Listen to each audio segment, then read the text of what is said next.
From the United Nations to a Bipolar World, 1945 to 1953, Post-War Demographics. During this period, there were many forced migrations. Japanese, Soviet Union, and German citizens left their countries because of devastation and chaos. 17 million Germans fled or were rejected from Poland, Hungary, and Czechoslovakia. Jews freed from concentration camps left and went to Palestine. There were many migrations due to famine, poor sanitary conditions because the infrastructure was not there, and it became a threat to public health. Experts feared new epidemics. There were many important new drugs developed at that time. The most important, in my opinion, was penicillin. There were also DDTs invented, insecticides to help in the agriculture, which ended up being a bad thing in the long run. There were various vaccinations, the birth rate began to rise, and the baby boom period began in 1945, lasting to 1964.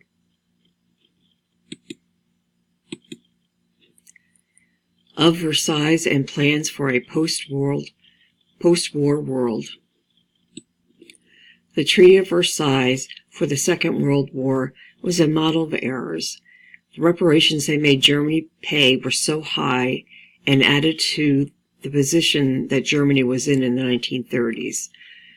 The Allies felt that they should have rebuilt international trade. Britain and the Soviet Union had suffered tremendous losses at that time and needed time to recover, and they never really got the time to recover. U.S. goods and services doubled between 1935 and 1945. During the Yalta Conference between Churchill, FDR, Franklin Delano Roosevelt, and Joseph Stalin, they saw that their new borders would be drawn to the Soviet Union on the west, and they had all these little satellite countries. The Soviet Union was to help the U.S. in the Pacific after the victory in Europe was achieved, and then there was plans for a united nation to take over the League of Nations. The Allies felt that the economic settlement in World War I had caused World War II to happen. The reparations and war debt had disrupted trade and triggered the Great Depression. It created fertile ground for Nazis and Japanese militarists. There was a conference held in Bretton Woods, New Hampshire. It was officially known as the United Nations Monetary and Financial Conference. It was a gathering of delegates from 44 countries that met from July 1st to the 22nd. 1944 in Bretton Woods, New Hampshire, to agree upon a series of new rules for the post-war, a World War II international monetary system.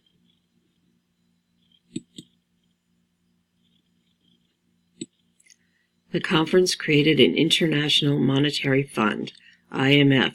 It established the World Bank, international financial institution that provides loans and grants to the governments of poorer countries for the purpose of purchasing capital projects or pursuing capital projects, and they would include dams, railroads, highways, etc. The Cold War in the Soviet Union. Stalin was a Marxist, but he mostly wanted to advance the interests of the Soviet Union. He wanted to make them more powerful so they could compete with the United States. The ideological interest dominated the public understanding of the conflict. More historians view the conflict as avoidable.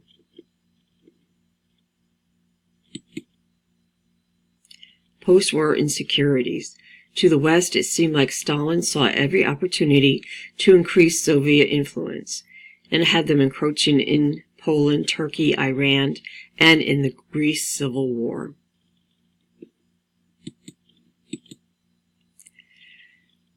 The U.S. refused to lend money to the Soviet Union after the war, and this increased tensions among them. And the U.S. attempts to isolate the Soviet Union from other countries, not letting it spread its ideology. And a big issue at the time was the atomic energy issue. The A-bomb was created on July 16, 1945, in a remote desert near New Mexico. The first atomic bomb was successfully detonated, the Trinity test. It created an enormous mushroom cloud of some 40,000 feet high and ushered in the atomic age. And of course, in Japan, there was two bombs dropped, one in Hiroshima and the other in Nagasaki. The H-bomb, a more powerful bomb, was created on November 1st, 1952. The hydrogen bomb has a potential to be 1,000 times more powerful than an atomic bomb. The Cold War. Tensions grew between former allies between 1946 and 47. You do know that Russia and the United States were allies during World War I and World War II. They found confrontation easier than compromise. And according to some historians, Stalin's aim was not global domination. I disagree with them knowing Stalin, but that's something you'll have to make your opinion of. Harry S. Truman was our 33rd president, and he replaced Franklin Delano Roosevelt when Delano Roosevelt had a stroke in 1945. He had limited diplomatic skills, no knowledge of foreign affairs, and he believed in containment of communism. The Truman Doctrine. It is the principle that the U.S. should give support to countries or peoples threatened by the Soviet Union or communist insurrection. The doctrine was seen by the communists as an open declaration of the Cold War. The Marshall Plan.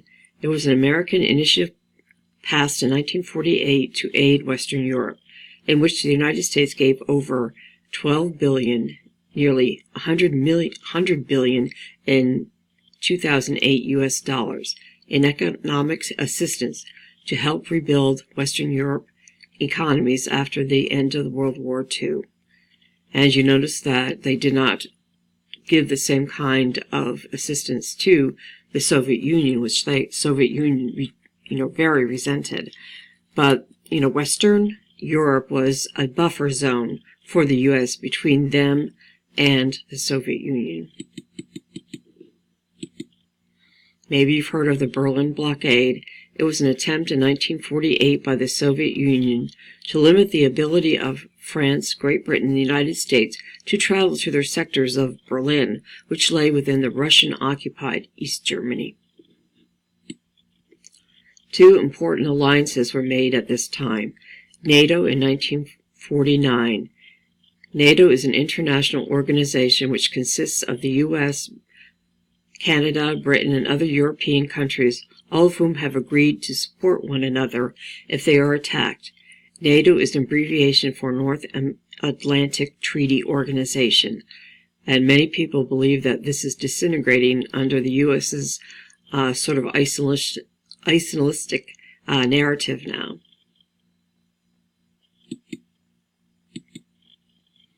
The Warsaw Pact was created in 1955. It was a collective defense treaty signed in Warsaw, Poland, between the Soviet Union and 7 Eastern Bloc satellite states of Central and Eastern Europe in May 1955 during the Cold War. Japan and the U.S. International Tribunal to punish some officers and officials was created in Japan after the war. MacArthur used Hirohito, the emperor, to reshape and govern Japan. Most Japanese saw the occupation as a natural result of defeat. U.S. lawyers wrote a new constitution for Japan, which included universal suffrage, parliamentary democracy, and it renounced war. Vietnam. Ho Chi Minh was a Vietnamese who was educated in Europe and studied Karl Marx. He led the Viet Minh independence movement from 1941 onward, establishing the communist-ruled Democratic Republic of Vietnam in 1945, which defeated the French Union in 1954 at the Battle of Dien Bien Phu. The French had owned Indochina, which consisted of Vietnam, Laos, and Cambodia. At the Geneva Conference in 1954, Indochina was divided into Cambodia, Laos, and Vietnam. Vietnam itself was divided at the 17th parallel. The South was backed by the U.S., and Ho ran the North. And you have to understand this was only after the defeat of the French, and America filled the power vacuum there, which will have tremendous consequences to us in 1960s. China's Communist Revolution. Mao Zedong believed that peasants would be the base for revolution. He was a communist revolutionary who became the founding father of the People's Republic of China, which he ruled as the chairman of the Communist Party of China from its establishment in 1949 until his death in 1976. It was known as a very brutal dictator. He gained power during the Long March, which was a military retreat undertaken by the Red Army of the Communist Party of China to evade the pursuit of the Chinese Nationalist Party.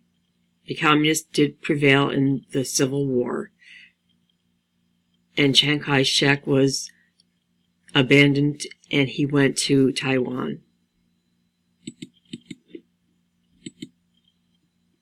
Repercussions in Washington. Who lost China added fuel to the anti-communist hysteria sweeping the U.S. by the 1940s. Republicans blamed President Harry Truman, and there emerged a fear of communism in the U.S., and if you had taken U.S. history, you would read about Joseph McCarthy. Globalization of the Cold War, and the biggest issue that brought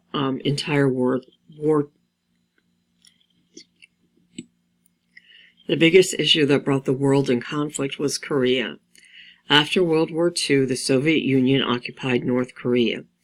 The U.S. occupied the southern part.